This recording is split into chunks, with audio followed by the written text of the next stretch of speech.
SFI DYFI advance RG Kar ঘটনার পরদিন থেকেই দোষীদের শাস্তি চেয়ে রাস্তায় রয়েছে। এই রাস্তার লড়াই প্রতিদিন বেড়েছে। আজকে এই লড়াইটা আর কারো একার লড়াই নয়, এই লড়াই গোটা পশ্চিমবঙ্গের, গোটা দেশের। মূলত এই পশ্চিমবঙ্গের, এই গোটা দেশের মেয়েদেরকে মাথা তুলে বাঁচানোর জন্য এই লড়াই, যে লড়াই একটি বিকৃত মানসিকতার বিরুদ্ধে। তাই এই লড়াইয়ে আরও অনেকে যুক্ত হয়েছে। আগামীকাল বেলা 1টায় একদিকে হাওড়া, একদিকে শিয়ালদা এবং একদিকে পাঁচদিক থেকে, তিনটি দিক থেকে তিনটি মিছিল ধর্মতলায় আসবে। এই কলকাতার রাজপথে দখল নেবে বিকৃত মানসিকতা, দখল নেবে গোটা কলকাতা, অবরুদ্ধ হবে কাল কলকাতা। তাই গোটা রাজ্যের বাম, ধর্মনিরপেক্ষ, গণতান্ত্রিক, প্রগতিশীল সাধারণ মানুষকে, প্রতিবাদীদেরকে, আন্দোলনকারীদেরকে, যারা পুলিশি দমন পীড়নের শিকার হয়েছেন, তারা যারা বিভিন্ন ক্ষেত্রে আছেন, খেলাধুলা, সংস্কৃতি, শিল্পী, তুলি ধরেছেন, কলম ধরেছেন, তাদের সবার কাছে আবেদন, আসুন। আবেদন আমাদের ছাত্র যুব প্রাক্তনীদের কাছে, যারা আমাদেরকে এই লড়াইটা লড়তে শিখিয়েছেন, যারা বলেছেন যে লড়াইয়ের শেষ দেখে ছাড়তে হয়, যারা এই লড়াইয়ের ব্যাটনটা এই প্রজন্মের হাতে তুলে দিয়েছেন, তাদের কাছেও আমাদের আবেদন, আসুন কালকে কলকাতা।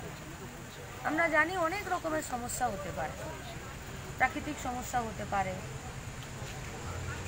এলাকায় এলাকায় সমস্যা হতে পারে, কলকাতাতে সমস্যা হতে পারে, কিন্তু চ্যালেঞ্জ আমাদের কাছে আরজি করের নির্যাতিতার দোষীদের শাস্তি দিতেই হবে। দোষীদেরকে আড়াল করা যাবে না। আসলে দোষীদেরকে আড়াল করে ধর্ষকদের এবং খুনিদেরই পক্ষ নিচ্ছে রাজ্যের প্রশাসন, পুলিশ সমেত সব যারা এই অপরাধকে বাঁচিয়ে রাখতে চাইছে তারা। তাই তাদের বিরুদ্ধে আমাদের এই প্রতিবাদ, আমাদের এই আন্দোলন। আমরা জানি যে কোনো সমস্যাই হোক, আজকের পশ্চিমবঙ্গের প্রতিবাদীরা, আন্দোলনকারীরা, বাম, ছাত্র, যুব, মহিলারা, তারা প্রত্যেকে আগামীকাল বেলা 1টায় কলকাতাকে অবরুদ্ধ করে ধর্মতলার রাজপথের দখল নেবে।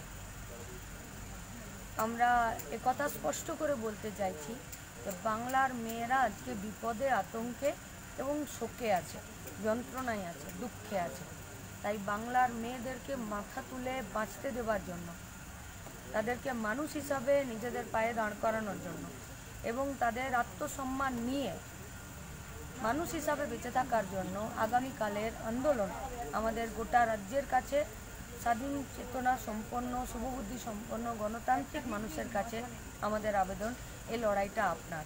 ফলত শান্তিপূর্ণ এবং গণতান্ত্রিক এই আন্দোলনে, এই লড়াইয়ে, এই প্রতিবাদে গোটা রাজ্যের মানুষের কাছে আমাদের আবেদন, আসুন ধর্মতলায়, দেখা হবে রাস্তায়, প্রতিবাদের সুরে, প্রতিবাদের স্লোগানে এবং দোষীদের শাস্তি চেয়ে। যারা ধর্ষণ করলো, যারা খুন করলো এবং যারা বুক বাজিয়ে দিনের আলোতে প্রকাশ্যে ঘুরে বেড়াচ্ছে, তাদেরকে ছেড়ে দেওয়ার কোনো মানেই হয় না।